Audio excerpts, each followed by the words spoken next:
Hello, Reza. How are you today? Good, Shay. How are you doing? I am good. I am good. I should say my typical hello, hello, hello. We can't miss it. Yes, yes. Yeah.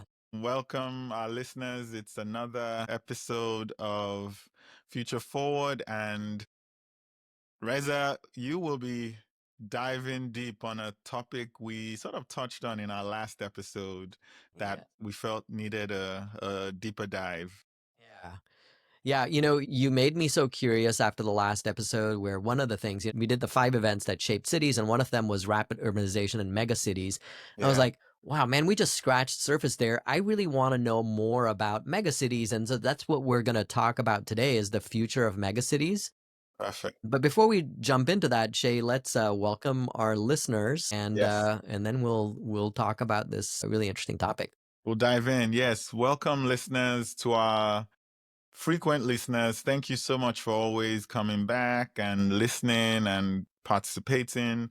And to our new listeners, thank you. We're excited to have you here on Future Forward. And as we always say, Future Forward is a show about cities that came about as a result of conversations Reza and I used to have almost every Friday at a local Starbucks, almost halfway between us, our homes. And we thought, you know what, this is interesting enough that we want to bring everyone else into the conversation with us. And we do this by bringing in experts, diving deep, researching topics that are interesting and satisfy our curiosity about how we build sustainable cities with thriving communities in them.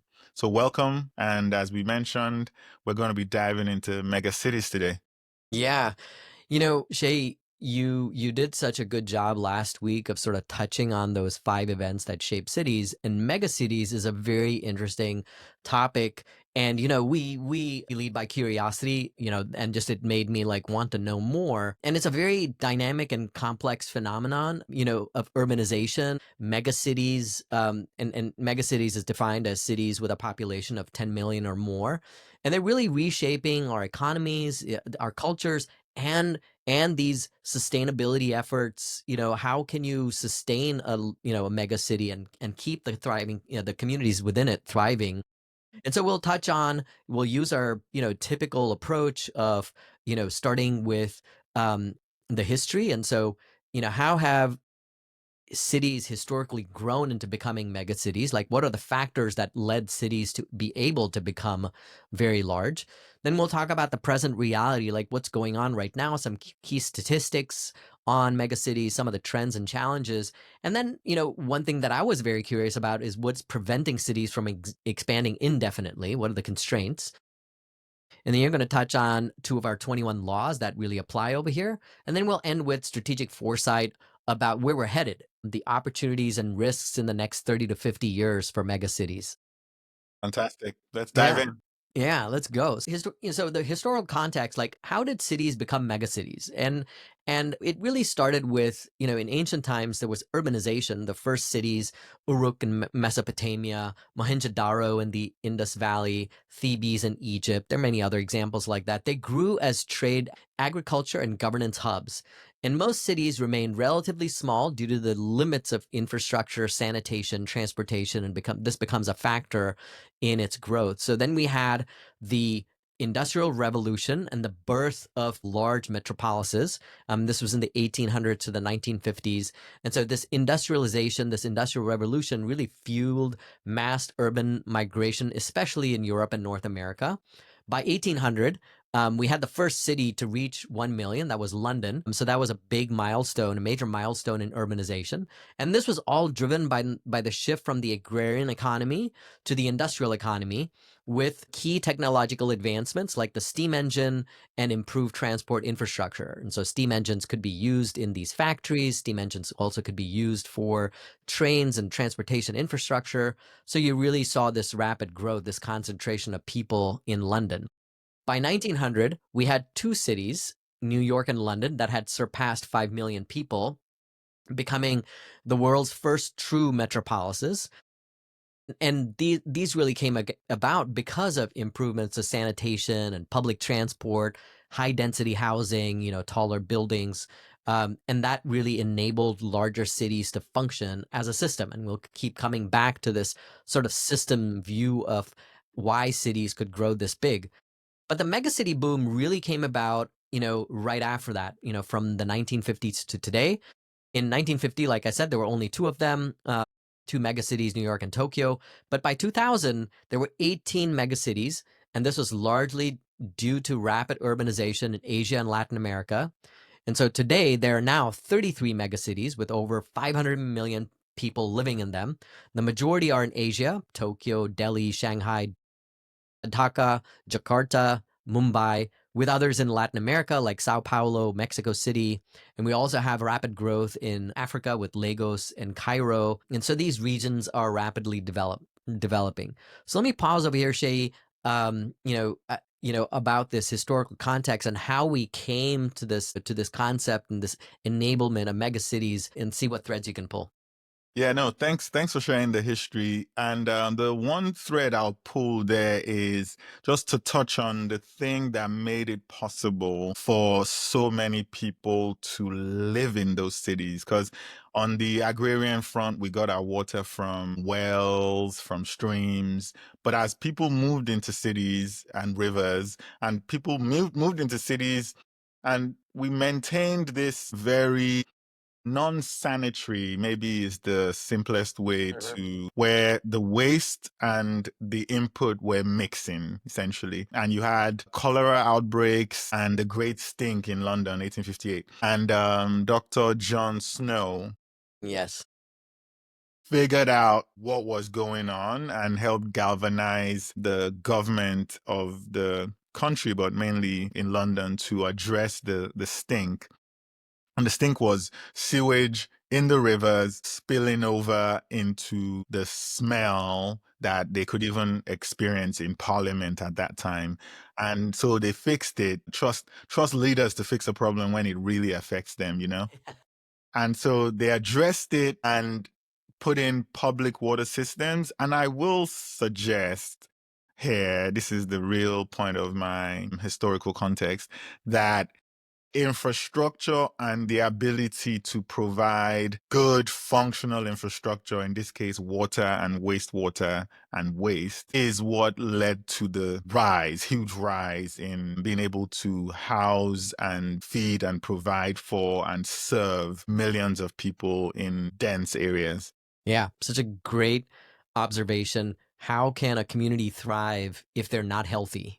Yep. And that was the unlock Yep. to identify it and allow cities to continue to grow. So great, great point there. So let's jump to the present, Jay. We'll move on and talk about the state of megacities today. And so I have a bunch of statistics. We love our data, so let's talk about that. So half of the world's population, this is mind-boggling for me, 4.5 billion people now live in cities and expected to rise to 68% by 2050.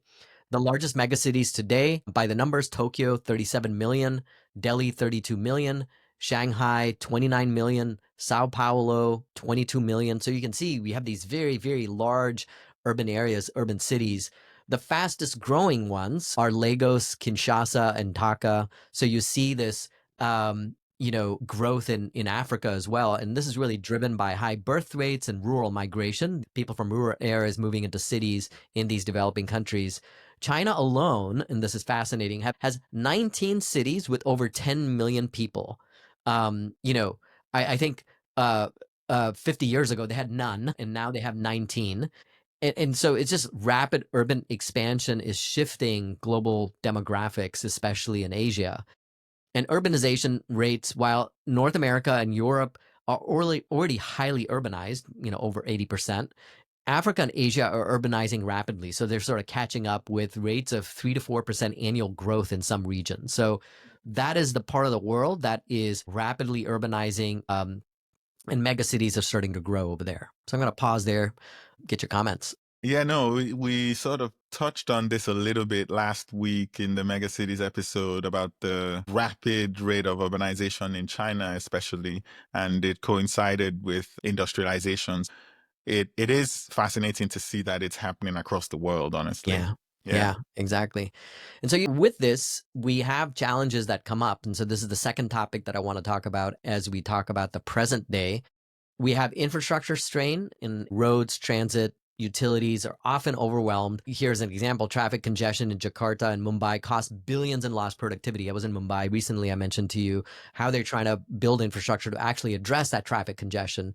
Housing crisis. We have megacities that have vast informal settlements, slums. Over 40% of Mumbai's residents live in slums, and I talked about that in the Mumbai episode 2 weeks ago. That's a big challenge. We have environmental pressures. Beijing and New Delhi struggle with severe air pollution, especially from industry and traffic, diesel engines, the industry around there, the farmland outside that crops during the winter to start the planting for the next spring. And I've experienced that when I've visited Delhi in the winter, just crazy, terrible, terrible smog and pollution. You have rising social inequality. Urban wealth continues to grow, but there's this steep contrast with deep poverty that occurs there. Sao Paulo has both luxury high rises and massive favelas side by side. I mentioned in Mumbai, you have these tall skyscrapers, luxury skyscrapers right next to the chawls. That's a big challenge there. And then you have climate vulnerability. Coastal megacities like Bangkok, New York, Manila, Mumbai, they face increasing flood risks due to rising sea levels. And so they're going to have to address that. So those are some of the challenges that these megacities are going to face, Shay. Yeah, no, thanks for sharing that. I think it's time for us to sort of touch on one fact we've mentioned a lot on this show, which is that the big cities, the biggest cities in the world, the most impressive cities for whatever your metric is, are both economically and ecologically dependent on the water. And as you were going through that list of challenges, it was either economic or Mm-hmm. ecological. Mm-hmm. Always, it's Those that two. those two constraints exist. And I know the next part of this is when you start to talk about limits to growth, and we'll dive into that a little bit more. Yeah. Um, Yeah, I think this is a great segue, Shay. This was thing that I was curious about. What are the constraints? yeah, What limits growth in these megacities? Can cities continue to grow bigger? There are four constraints that I identify. They're physical and geographical constraints. Tokyo and Mumbai are landlocked by mountains or water, making further expansion difficult. Mexico face land subsidence sinking due to over extraction of groundwater. So you have these, just physical challenges with it. The second constraint is infrastructure and governance limits. As cities get larger, managing the services for the city, whether it's transport, waste, water, electricity, it becomes exponentially harder as the system grows. You have traffic gridlock in Manila, power shortages in Lagos. It shows how infrastructure struggles to keep up as the city grows organically. It's hard to make this long-term planning while organic growth is happening and not knowing where are the best places to put your infrastructure. The third is economic and social inequality. So it's that housing shortages, they drive extreme inequality. So in Hong Kong, you have these coffin apartments. It highlights what happens when space runs out. These tiny, tiny rooms that a person lives in. It's probably some of them the size of my little study here, a little closet. So it's a really critical issue there. High living costs just pushes lower income residents to the outskirts as well, and yeah, so it causes massive daily commutes. Like I mentioned in the Mumbai episode, 7.5 million people come on the commuter rail from the suburbs into the central city, and it's just a crazy amount of people that go on that rail system, but it's yeah, because they can't afford to live in the city.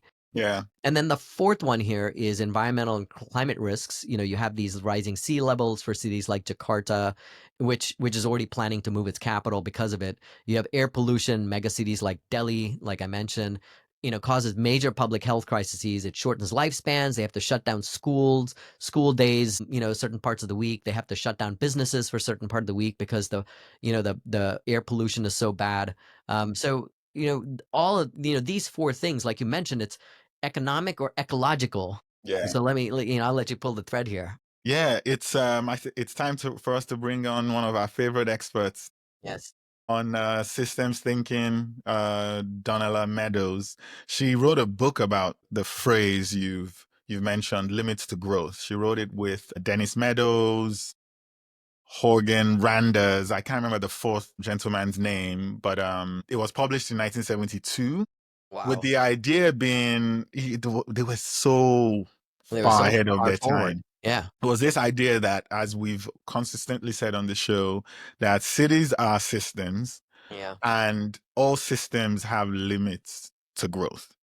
It will at some point grow because there's a finite set of resources you're pulling from, even as you experience exponential growth. So, what are megacities but huge population of people with high resource consumption in a finite area, and there will be waste generated on the back end of that, obviously.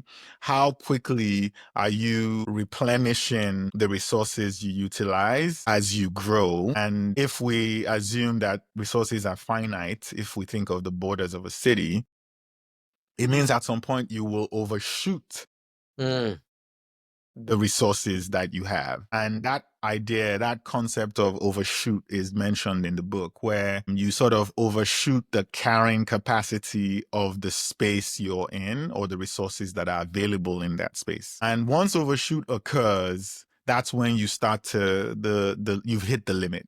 mm, You break it a little bit. And how do we typically address this?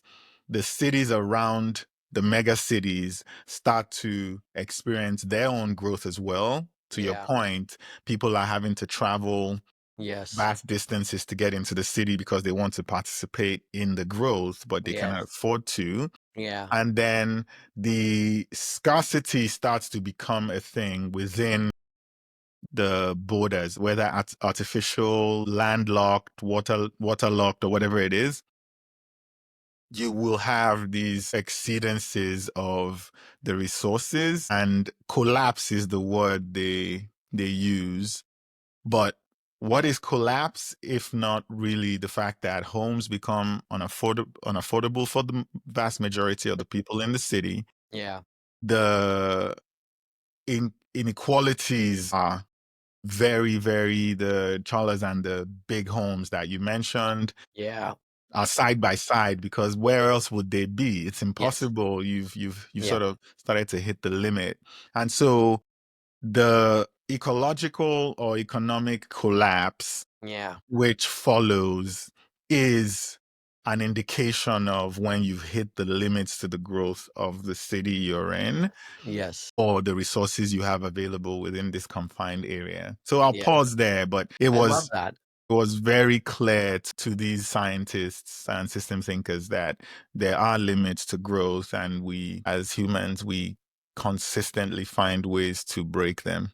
Yeah, that's such a good way of putting it. Thank you for bringing that example, these experts, what foresight they had about what was going to come based on systems thinking. And we're exploring that as cities as systems. And, your sort of categorization of economic and ecological collapse is really sort of goes back to how we talk about cities being sustainable and Yeah, thriving.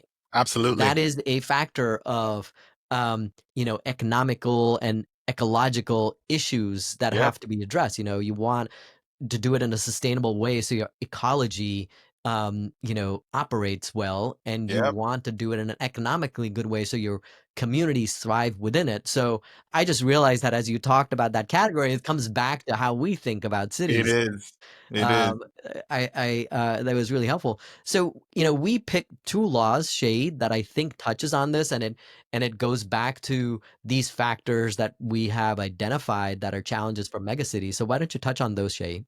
Yes, so the two laws we picked, law number 4, regional cooperation enhances sustainability. And you've really covered this with the Austin, San Antonio, and the San Marcos, and Kyle and Buddha that are now seeing the spillover Yes. from Austin and San Antonio. And the idea behind this law number 4 is that sustainable cities cannot exist in isolation. There has to be coordination with surrounding municipalities and rural areas for sustainable regional development. Again, back to that ecological and economic requirement for sustainability. And this comes from research that we saw from Willer in 2002, where him and his cohort argued for the importance of regional approaches to urban sustainability. The consequence we've mentioned a few times already, if you do not cooperate regionally, even as your city grows into a megacity, there will be inefficient resource use, conflicting land use policies, and cross-boundary environmental issues. Floods do not know the line between Austin and San Marcos. That's Hmm. kind of Yeah. not how it works. Yeah. So Yeah. so that law accurately describes what is going on there. And then the second law we've picked is number 18. Urban metabolism requires circular thinking. Back to the systems thinking ideas here, where cities should be viewed as metabolic systems with flows of resources, energy, and waste. Adopting this circular view allows us to optimize these flows to keep the city sustainable and the communities thriving. It was Dr. John Snow's circular thinking about, hey, the waste we're generating is what is causing the problems in our water and the health problems we're experiencing. Yeah. Let us manage our waste better, not mix it with our drinking water. Yeah. It's a And great. very quickly, issues were addressed, or maybe not quickly, but issues were addressed. Yeah. And this law comes from our review of the research from Kennedy et al., where they applied the concept of metabolism to urban systems and the need for resource flows in a very sustainable way, circular way. And we've shared enough examples already on this Yeah. episode for the consequence if you do not address that: resource depletion, increased waste, and absolute environmental degradation, which we all say we don't want. So we should think about the circular approach to managing the waste in our cities. Yeah. Those are two really good ones, Shay. I'm glad you picked those because they really touch on some of the core of what the challenges of mega cities are. And Yep. so what we will do now, Shay, is we're going to sort of project into the future, strategic foresight, like where are mega cities going 30 to 50 years from now? Where are we Yeah. headed? Yeah. So by 2050, the world could have 50 or more megacities, with Africa and South Asia leading the charge, where we'll see more megacities over there, like I touched on earlier in the episode.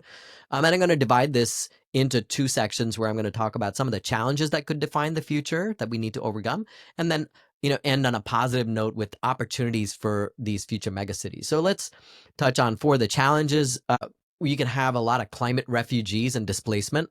Coastal megacities may lose millions of residents due to sea level rise, forcing mass migrations. This is a topic that we're, probably going to do an episode on, like the future of migration. This is really going to cause this climate migration is going to be a big issue. Yeah. We're going to have this inequality gap. And so will megacities become divided into ultra rich and ultra poor zones? Or will we actually try to address affordable housing? What policies will the best megacities implement, and what reforms will they implement so that it doesn't become just the rich and the poor? Mm. There could be political instability and governance issue. As these cities swell, governance may struggle to keep up. So some megacities may sort of break up into multiple smaller autonomous districts Mm. to decentralize the Mm. governance of them. And then the fourth one is the shift to new urban centers. Could we see the decline of some overburdened megacities like Dhaka or Cairo in favor of new cities built from scratch? I don't know if new Mm. cities built from scratch is the answer, but that's a challenge that could occur. But before I jump to the opportunity part, Shay, what do you think about the challenges? Anything Yeah, that I no, missed? they make so much sense, and I love the breaking it out into the economic and the ecological again. It's a framing that Donald Meadows and crew had as well, where they had a model and I can't even imagine how much better those models would be today. They had, I think it was called the World 3 model, if I remember correctly, where they didn't make predictions. They painted scenarios. They Interesting. modeled out future scenarios, and every single one of the four things you've shared Yeah, came out as fascinating. vectors that they tweaked in each model to see where the future might be and some of what we might need to do. So your assumptions about policies, resource utilization, political consequences of not understanding the limits to growth in cities as megacities grow, and the displacement of people as a result of climate, which is a combination of both the ecological and economic overshoot that is possible. It came up as well, but they also had some ideas about the opportunities. So you'll Yeah. touch on that and I'll chime in. Yeah. So here are my three predictions or three opportunities for future cities. And so prediction number one, we'll see the rise of secondary cities. So instead of this endless expansion, we're going to see new urban centers that will try to revive and address some of these challenges that these megacities have.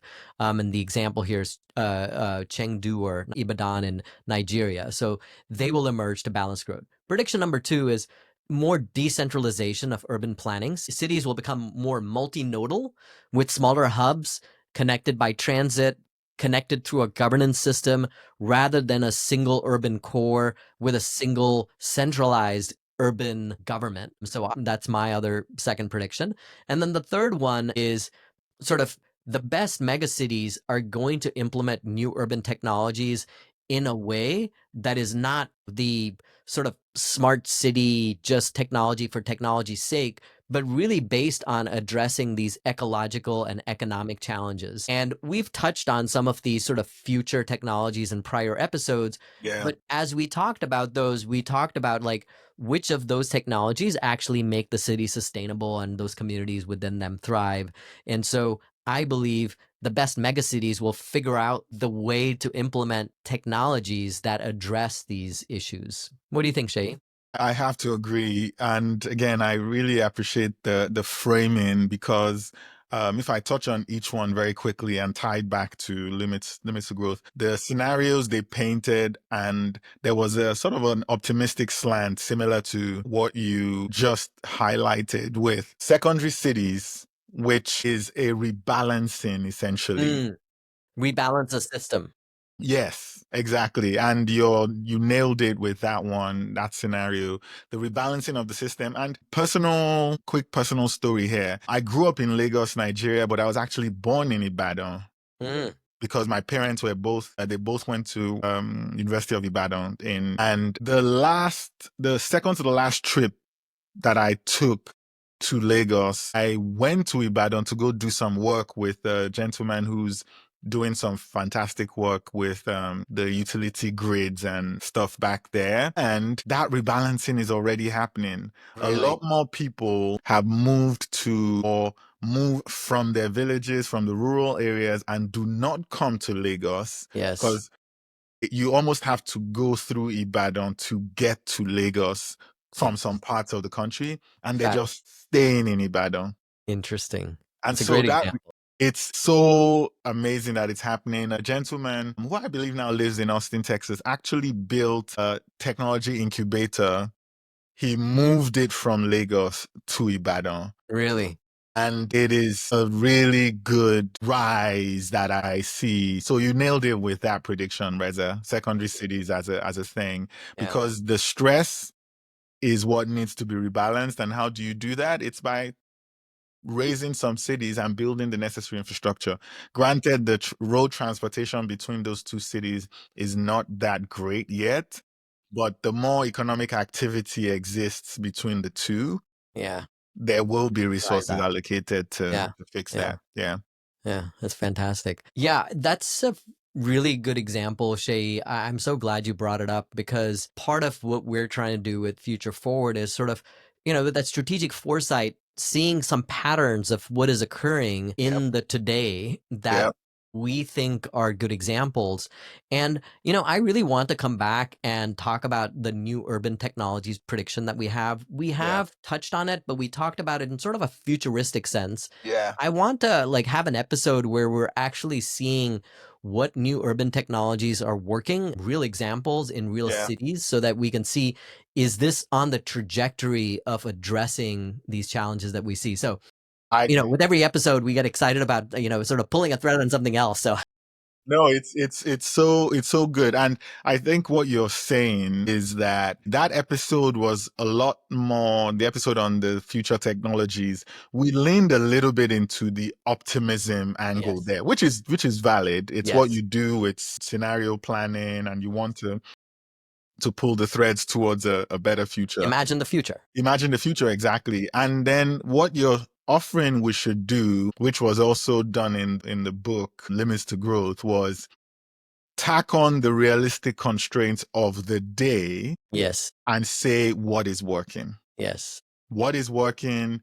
What can we amplify? What can we minimize towards this mitigation of the challenges and optimization of the possibilities? So, and this technology doesn't have to be actual physical technology. Some technology is how we implement policies Yes.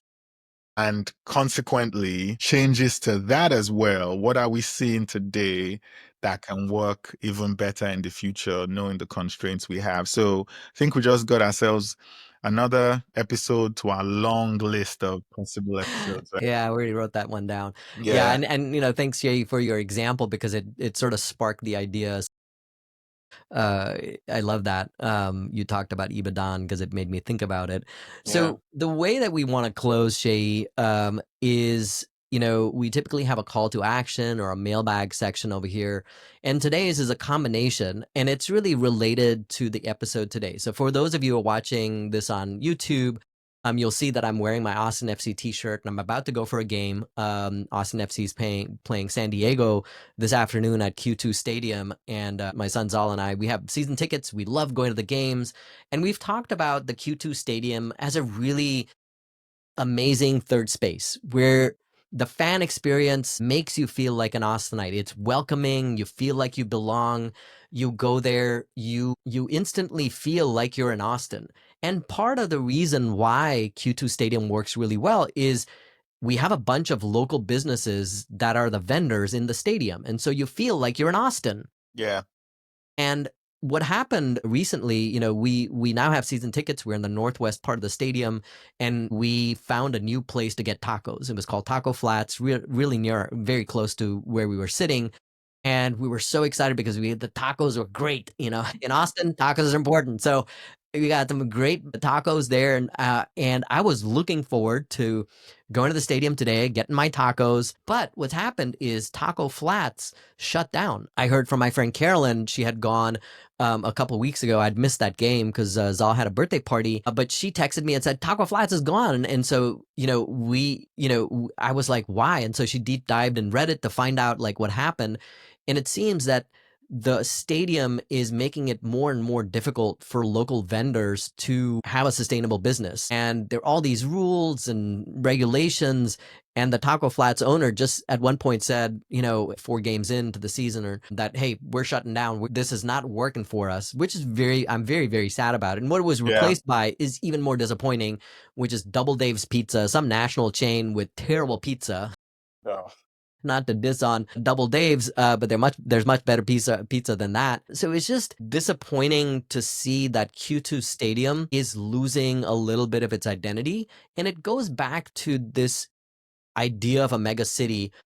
You could just become any city yeah. if you don't retain your identity, and small things like this third space where people come together in Austin and feel like they're an Austinite and feel like they belong to this place and this team.